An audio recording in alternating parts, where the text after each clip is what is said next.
Pada Senin, 15 Januari 2024, Lovina Artamevia dan Mustafa Kemal Pasha, mahasiswa yang terlibat dalam aborsi janin berusia 5 bulan pada September 2023, dihukum 5 tahun penjara dan denda 1 miliar rupiah oleh Majelis Hakim Pengadilan Negeri Kepanjen. Meskipun tuntutan jaksa sebelumnya mencakup hukuman 5 tahun penjara dan denda 10 juta rupiah, hakim memutuskan hukuman pidana yang lebih rendah dan denda yang lebih tinggi. Jaksa penuntut umum Randy Aditya Putra masih mempertimbangkan banding, sementara kedua terdakwa menerima putusan hakim. Pengakuan terdakwa selama persidangan dianggap sebagai poin meringankan, namun hakim menekankan bahwa perbuatan mereka dianggap meresahkan masyarakat dan dilakukan dengan sangat keji. Assalamualaikum warahmatullahi wabarakatuh. Hi everyone, let me introduce myself. My name is Islami Fatimah Zahra. I'm from the Aquaculture Program Study. This video contains an English final exam segment and them is expressing opinion.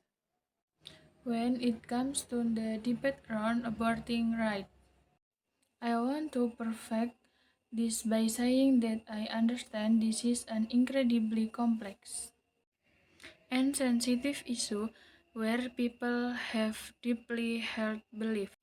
In my opinion, I believe that women have the right to make decisions over their own bodies and reproductive choice.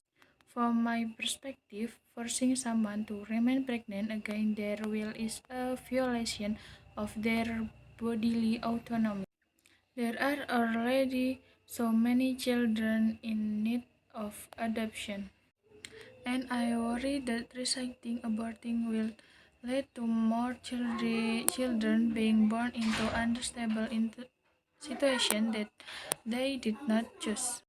At the same time, I respect that many people consider a fetus to be a living being deserving of rights and protection.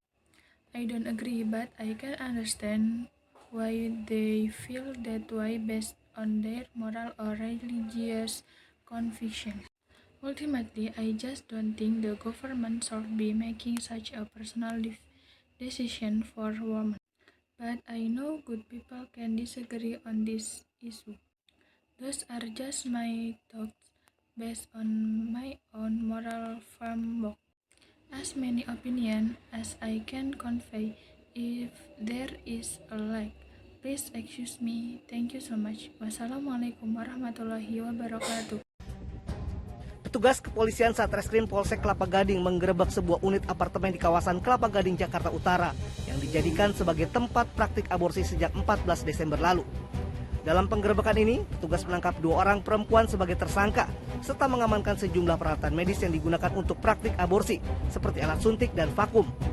Dari hasil penyelidikan, petugas menemukan 3 janin, 2 diantaranya ditemukan di lokasi apartemen dan 1 janin lainnya ditemukan di saluran pembuangan air apartemen. Tersangka kita amankan 2 orang. Nah di situ ternyata kita temukan alat-alat kesehatan, lalu ada janin. Terus sesuai keterangan dari tersangka yang bersangkutan biasanya membuang janin tersebut di kloset. Lalu setelah kita berkoordinasi dengan pihak manajemen, ditemukan lagi 1 janin di pembuangan tower. Hingga kini polisi masih terus melakukan pendalaman dan penyelidikan terkait praktik aborsi ilegal itu. Muhammad Subadri Arifki melaporkan dari Jakarta. Ini dia tempat praktik aborsi ilegal yang berada di Kemayoran, Jakarta Pusat yang berhasil digerebek kepolisian Jakarta Pusat beberapa waktu lalu. Informasi yang kami dapatkan dari warga setempat, salah satunya dari RT, menyatakan kalau mereka sudah lama menaruh curiga dengan para pelaku karena terkesan tersembunyi ketika beraktivitas, bahkan tidak berinteraksi dengan warga. Hal yang membuat miris adalah teman-teman ketika mereka melakukan aktivitas tidak memiliki keahlian di bidangnya dan mereka telah menggugurkan 50 janin dalam waktu kurang lebih sebulan dan dibuang ke kloset. cukup miris sekali. Sementara untuk harga dari aborsi ini sendiri adalah 2,5 juta hingga 8 juta atau tergantung usia kandungan. Sementara informasi rumahnya ini merupakan statusnya dikontrakan. Ketika RT setempat meminta identitas, meminta hal-hal yang berkaitan dengan informasi terkait para pelaku, ini tidak juga digubris. Sangat disayangkan dan semoga nggak ada lagi tempat-tempat seperti ini karena ini cukup miris sekali sih. Audio Jungle.